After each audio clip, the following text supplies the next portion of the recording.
Splatoon 3's second wave of paid DLC content has generally been well received by both the Splatoon community and the casual audience. The new additions to the gameplay structure has revolutionized the foundation established by the first entry, introducing a fresh, varied experience full of limitless potential from each completed playthrough. Then, the inclusion of never-before-seen enemy types offered a distinct, non-repetitive visual flair absent from previous titles while still offering new strategies to counter their attack patterns, all the while enriching the characters through the numerous interactions they have between one another and providing more world building as well as lore through the unlockable rewards hidden within the lockers and palettes. As a whole, Side Order has managed to be an excellent new addition to the franchise, although there are admittedly a few missed opportunities present in this final package that I wish had been included before it officially launched. Each entry discussed in today's video is simply my own opinion, so please do keep that in mind. Anyways, let us begin.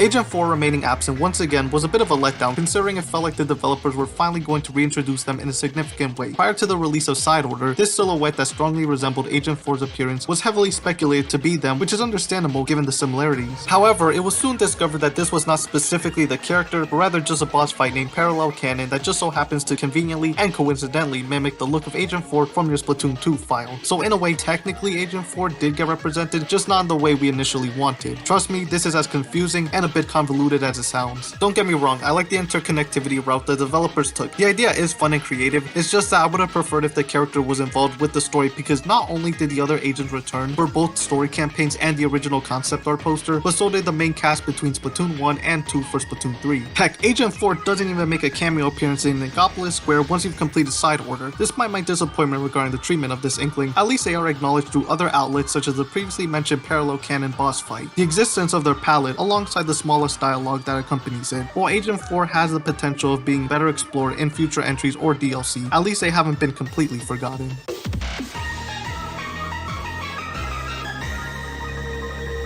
Side Order's roguelike gameplay mechanics are by far its biggest strength, being able to choose from a wide selection of color chips in an effort to enhance Agent 8's abilities, utilize Marina's hacks for upgrading several aspects of their moveset, including the Pearl Drone, alter weapon variety provided by the unlockable palettes, seek out vending machines that give you the opportunity to modify your subs and specials, experience the randomized elevator floor layouts that contain numerous objectives, and visit Cypher sifting shops for rewards assist in making the DLC highly replayable for hours on end. But you want to know what would make it even better? How about introducing an endless mode? Yeah, for some reason Side Order does not have this feature implemented, which is a shame because the concept fits perfectly. With a few modifications to the existing Spiral of Order, an endless mode could test your skills and determine how far you can make it before reaching either the final floor or a game over. The more floors you progress through, the harder it gets, with the vending machines being less frequent. Why not introduce some new bosses and give Smallest some new attack patterns? After all, this is a VR world, so the possibilities are endless. There are other features that should be implemented, but you get the point. I really hope the developers program this idea into a future update, as it would keep players coming back to Side Order.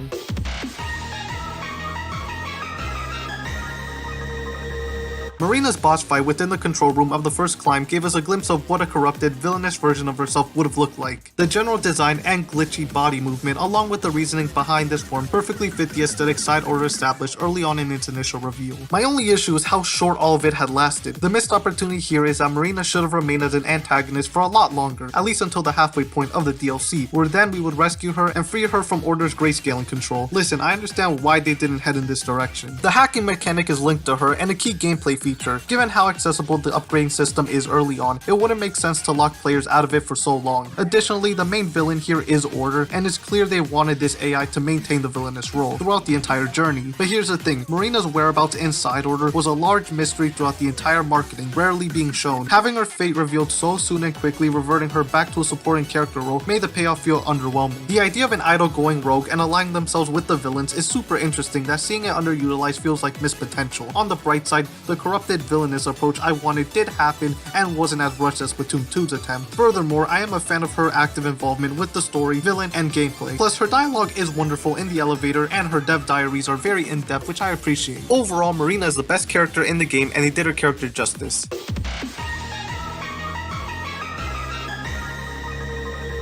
Amiibos are a staple to the Splatoon series. These miniature NFC figures have always released alongside a new game and even DLC, adding more content for everyone to enjoy. Not having any dedicated side order Amiibos produced feels like a missed opportunity. Now don't worry dear viewers, as there is a glimmer of hope that indicates we may get some in the near future. Data mine info that had been unearthed a few months ago revealed that there were 2 Amiibos seemingly in the works. Assuming this hasn't been scrapped by Nintendo, it's possible we'll eventually witness what characters are getting figures. For me, I'm expecting them to be based off act and order because of how prominent they were throughout the entire story campaign. Plus, everyone else involved has already gotten Amiibo, so it would be redundant unless we're suddenly receiving outfit variants, which in that case I'd be down for it. At this point, it's only a matter of time before we eventually hear any official news, so all that there's left to do is wait patiently. Thank you all for making it to the end of the video. I appreciate all the support many of you have given to help the channel grow, and I hope all of you stick around for future videos I have planned. As always, if you haven't done so already, please consider subscribing and clicking the like button. Anyways, this is Krill signing off.